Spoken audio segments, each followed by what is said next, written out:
Assalamualaikum warahmatullahi wabarakatuh. Saya Jailani STMT. Saya dosen di Universitas Muhammadiyah Tegal yang sebelumnya merupakan Politeknik Muhammadiyah Tegal. Dan semenjak tahun 2024 menjadi Universitas Muhammadiyah Tegal. Saya menjadi dosen di Universitas Muhammadiyah Tegal sejak tahun 2009. Dan pada saat ini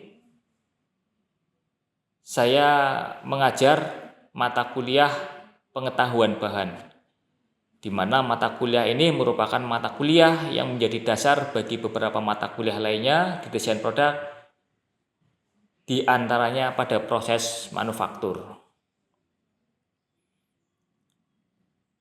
Pada video kali ini saya akan menyampaikan atau menayangkan pembelajaran pada pertemuan pertama, yaitu mengenai perkembangan ilmu pengetahuan bahan, arti penting pengetahuan bahan untuk keteknikan dan industri. Pada video kali ini akan membahas bagaimana peran dari bahan-bahan yang ada di desain produk. Demikian yang bisa saya sampaikan.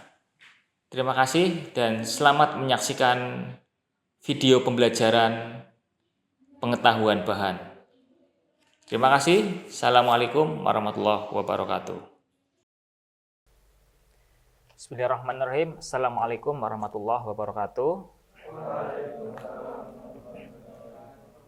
Ya, jadi untuk hari ini kita melanjutkan kuliah yaitu pengetahuan bahan teknik. Jadi sebelum kita melanjutkan pertemuan, kita akan absen dulu. Jadi tahu nanti yang aktif dan tidak aktif itu siapa gitu ya. Yang pertama, satu Muhammad Isya. Dua Hajar Nur Azizah. Hadir. Salma Sania. Sobirin Syakur. Muhammad Iqbal Firmansyah. Raihan. Haikal. Zaki mana? Oh, Zaki. Arosdiani hadir. Muhammad Muslih hadir. Ada yang belum dipanggil? Ada? Ya, jadi nanti yang belum nanti bisa itu ya, tulis absen karena kemungkinan belum, baru ya berarti ya, baru masuk ya. Jadi nanti yang untuk yang bahan yang sebelumnya nanti bisa lihat punya temennya ya. Ya, jadi kita masuk ke pengetahuan bahan teknik. Sebelumnya kita berdoa dulu ya. Silakan untuk mahasiswa sebelum mengikuti mata kuliah ini, marilah kita berdoa bersama-sama. Berdoa mulai.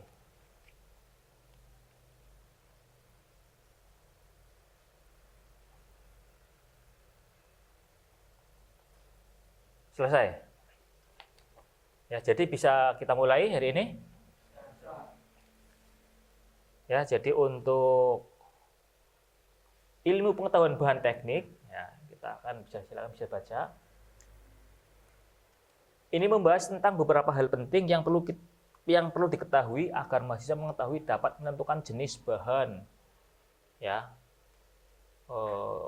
jenis bahan apa saja yang akan kalian produksi itu kan. Ini kan judulnya desain produk. Ya, jadi untuk kalian membuat produk otomatis Anda harus mengetahui apanya, bahan-bahannya gitu kan. Jadi bahan yang akan digunakan atau diproses pada peralatan teknik dengan tepat. Cakupan materi yang akan dipelajari dalam buku ini meliputi jenis-jenis bahan teknik, jenis dan sifat bahan logam, ya, proses pembuatan besi dan baja, perlakuan panas pada baja dan korosi. Dan ini mahasiswa diharapkan mengetahui dan dapat menentukan jenis bahan teknik yang tepat digunakan pada peralatan teknik, gitu ya. Karena di sini desain produknya itu ke manufaktur, desain produk manufaktur, maka Anda harus tahu bahan-bahan apa saja yang akan kita gunakan dalam pembuatan produk. Ya, karena Anda merupakan mahasiswa desain produk, maka desain produknya itu apa, itu kan? Otomatis akan mendesain produk. Contoh banyak ya yang akan kita desain. Ya, untuk mata kuliah berikutnya biasanya disuruh membuat meja. Ya, disuruh membuat meja. Anda kan mendesain kan? Nah, meja itu kan bahannya bermacam-macam. Ya, ada bisa menggunakan kayu, bisa menggunakan besi, ya, bisa menggunakan plastik. Ya, bermacam-macam bahan. Nah, Anda itu harus tahu meja itu mau ditempatkan di mana. Ya. Kegunaannya buat apa? Jangan sampai nanti kalau meja yang akan kita gunakan untuk bekerja di bengkel listrik gitu ya, menggunakan logam, bahaya nggak? Nah, jadi hal-hal seperti itu yang perlu kita perhatikan. Ya, sudah kerjanya untuk di tempat-tempat elektronik, tetapi mejanya menggunakan logam. Nah, itu bahaya. Ya, itu diantaranya seorang desain produk itu memahami itu. Ya, jadi seperti itu. Jelas? Nah, berikutnya adalah jenis-jenis bahan teknik. Bahan yang ada di sekitar kita pada dasarnya digolongkan menjadi bahan teknik dan bahan bukan teknik. Bahan teknik adalah jenis bahan yang digunakan dalam proses rekayasa dan industri.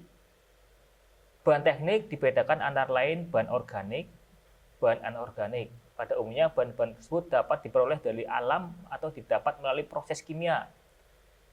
Untuk lebih jelasnya, mari kita pelajari lebih lanjut mengenai bahan teknik. Nah, ini. Ya. Bahan teknik adalah semua unsur atau zat yang berbentuk padat, cair, atau gas yang banyak digunakan untuk keperluan dunia teknik atau industri.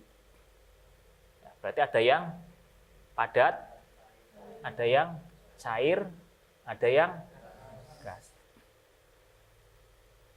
Contoh yang padat, coba ada yang tahu nggak? Contoh yang padat, apa Mas? Nah, ada logam ya, itu jelas ya, logam. Di sini ada yang bisa menunjukkan logam nih di sekitar kita? Kursi. Kursi yang logam yang mana logamnya?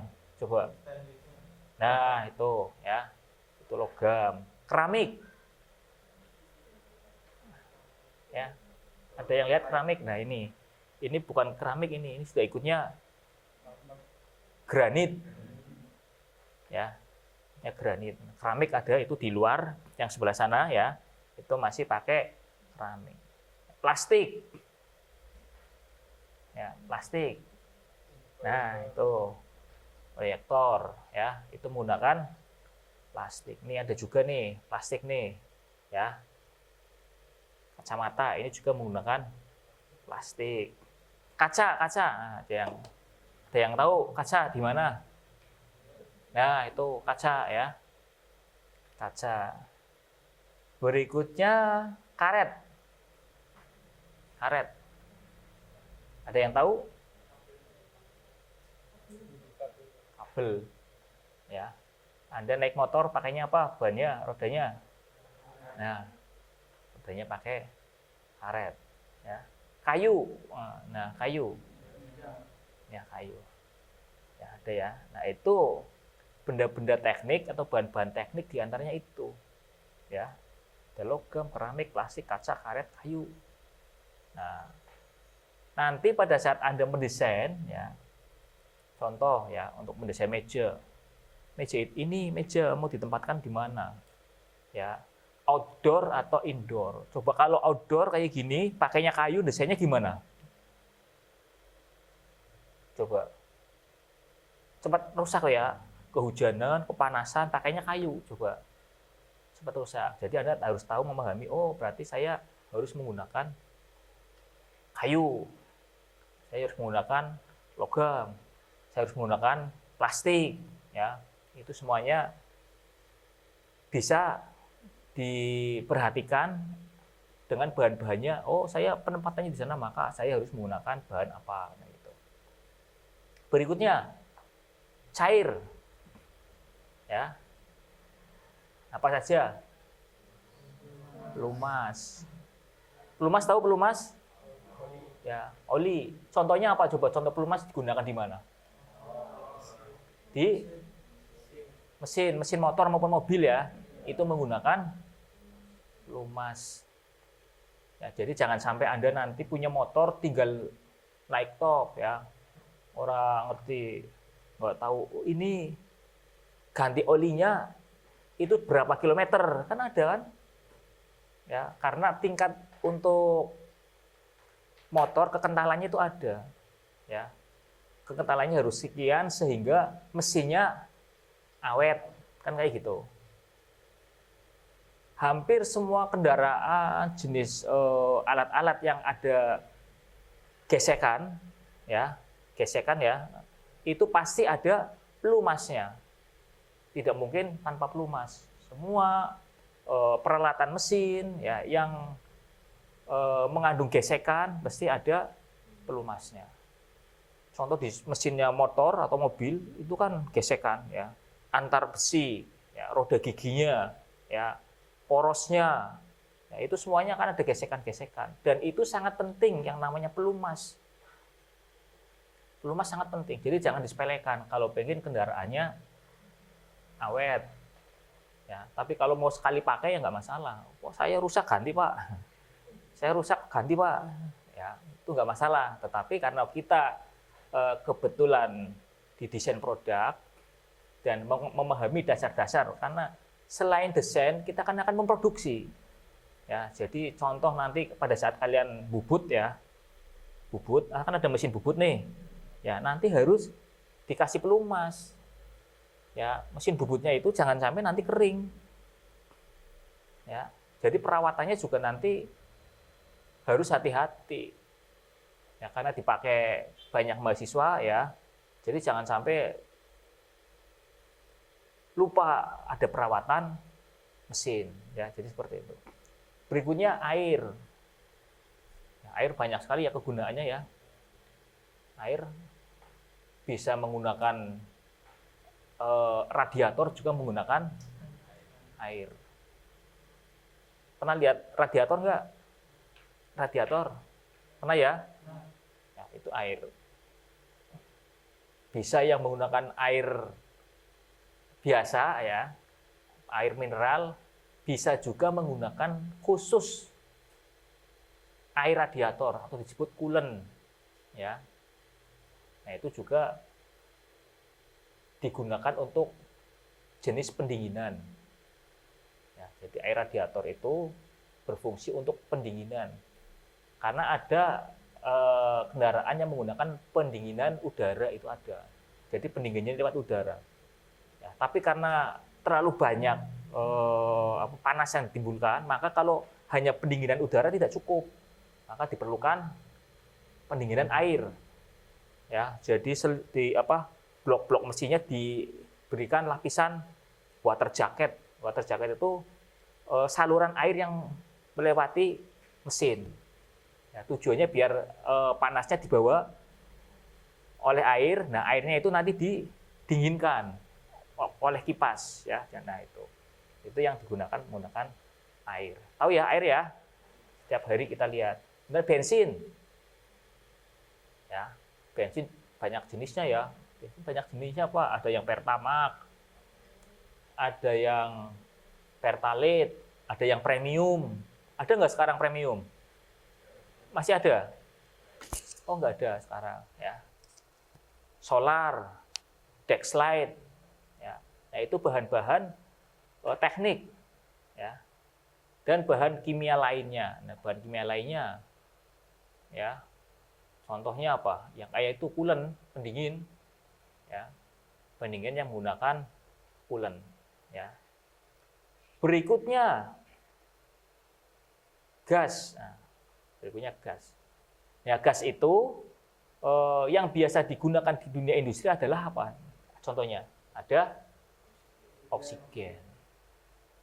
Oksigen. Pak, oksigen kan ya bukan cuma untuk industri, ya. Kita bernafas juga memerlukan oksigen, ya. Bernafas memerlukan oksigen. Untuk itu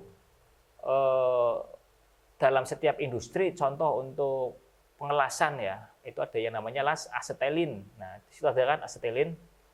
Nah, las asetilin itu tidak bisa sendirian, tapi dikasih dengan menggunakan oksigen. Ya, maka pada saat pengelasan ada gas asetilin, ada oksigennya, kan ada dua saluran. Nah, itu digunakan untuk pengelasan, ya. Untuk pengelasan yang menggunakan gas. Berikutnya hidrogen. Hidrogen. Ada yang tahu nggak hidrogen ini? Unsurnya apa? Simbol unsurnya hidrogen apa? H2O. Kalau H2O hidrogen dioksida. Ya, hidrogen dioksida itu H2O air. Ya, maka perlu dipisahkan. Ya. H plus O. Jadi nanti hidrogennya itu digunakan untuk bahan bakar, oksigennya bisa digunakan untuk ya yang lain. Karena kita pernafasan juga menggunakan oksigen. Jadi ada pemecahan senyawa air menjadi hidrogen plus O2. Ya. Yang lagi rame itu ya, kendaraan dengan berbahan bakar hidrogen. Lagi rame itu, yang akhirnya penemunya diakui oleh dibawa ke luar negeri, kemana? Ferrari. Ya. Karena Indonesia itu nggak mau nanggepin itu, gitu kan.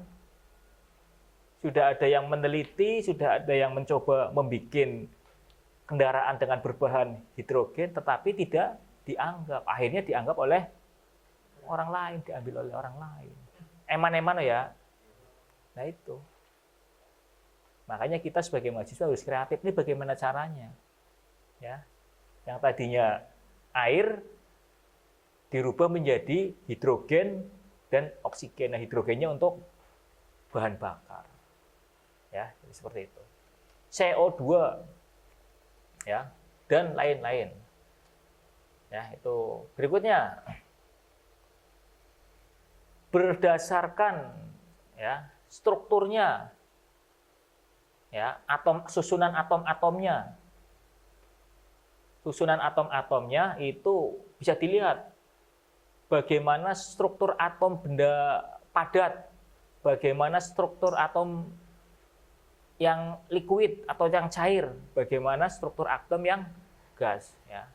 Di situ bisa dilihat bahwa struktur atom yang solid atau yang padat itu lebih rapat. Ya, strukturnya lebih rapat. Ya. Sehingga ketika dilempar tetap berikatan. Ini contohnya, ini kan padat nih. Ya, jadi dilempar ya nggak lepas. Karena apa? Karena rapat. Ya, lebih kuat ikatannya. Ya, beda dengan yang liquid atau yang air. Ya, coba dilempar tetap bersatu nggak? Enggak. Akan lepas, ya. Ketika dilempar akan lepas. Itu karena dilihat dari jenis struktur atomnya, ya. Kerapatan atomnya bagaimana. Nah, semakin rapat maka semakin susah untuk dipisahkan, sehingga ya ini solid, bentuknya seperti ini, ya. Bentuknya seperti ini. Kalau air beda lagi, ya. Sehingga kalau air itu bisa menempati ruangan. Ya, sifat air ketika ditaruh gelas bentuknya seperti gelas. Ditaruh di botol bentuknya seperti botol. Karena apa? Karena lebih renggang. Ya. ikatan atomnya lebih renggang sehingga dia bisa bergerak. Ya. Berikutnya adalah gas. Gas lebih renggang lagi. Ya, gas lebih renggang lagi. Ya, nah, gas itu lebih renggang lagi sehingga bisa dimampatkan, bisa dikompresikan. Ya, sehingga Anda bisa melihat fungsi dari gas ya yang bisa dimampatkan, dikompresi. Contohnya apa coba? Ada yang tahu? Kompresor. Ya.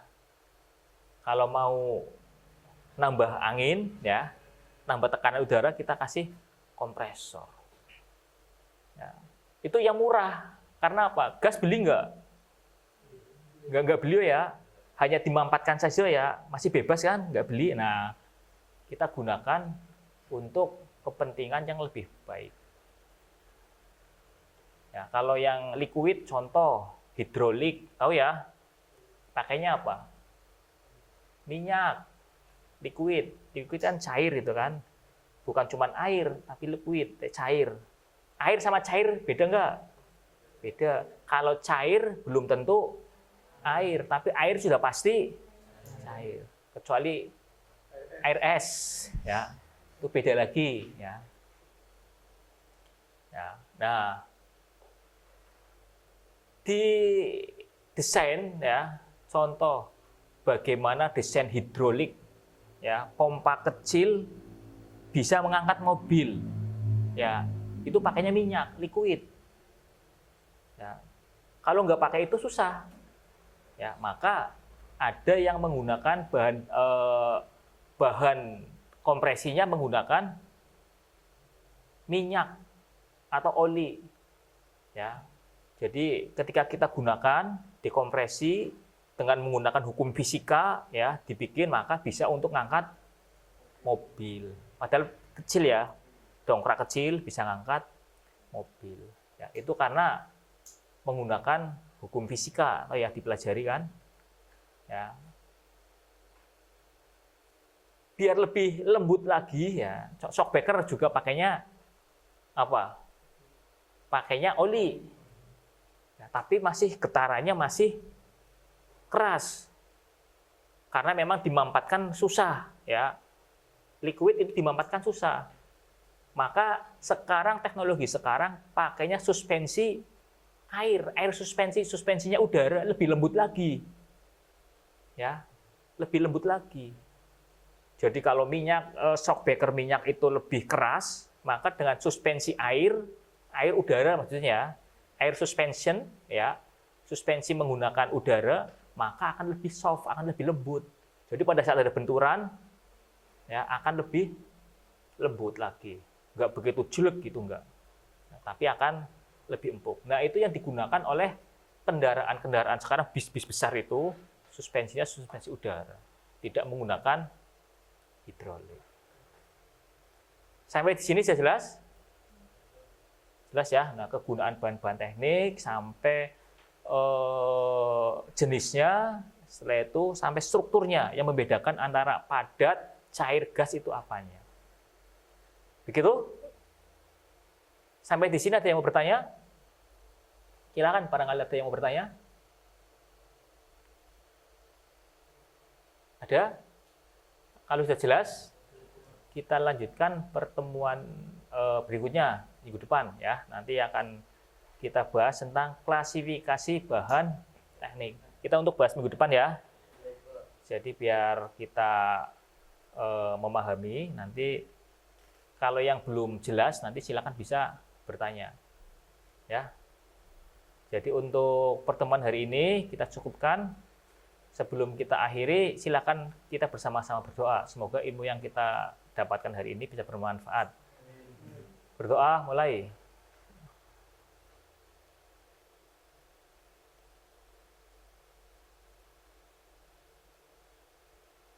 Selesai. Terima kasih. Wabillahi taufik wal hidayah. Wassalamualaikum warahmatullahi wabarakatuh.